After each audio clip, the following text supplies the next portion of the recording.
So what does it look like? Just imagine an underwater garden with lines floating on the top. You have seaweeds such as kelp growing vertically down next to mussels and scallops. Below that you have oyster cages.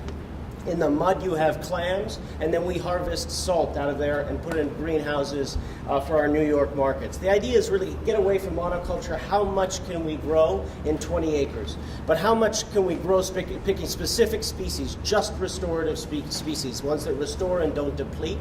So these are all zero input species, no fresh water, no fertilizer, no arid land, making it the most sustainable form of food production on the planet. We've designed our farms very specifically to have a very low aesthetic impact. It's all underwater, very efficient use of space, designed it so anybody can boat over our farm, can fish on our farm.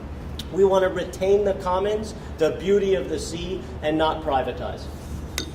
I think there are three categories of sort of impacts we hope for in our farms. One is combating overfishing by reshaping the ocean dinner plate and moving plants to the center, just like Michael Paul and Dan Barber want to do, and wild fish to the edges.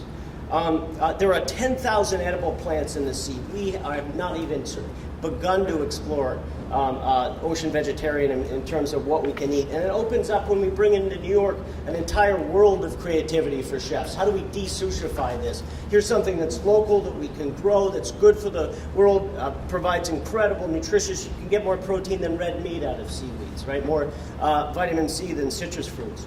So we hold supper clubs, we do cocktails, all these silly things that foodies love.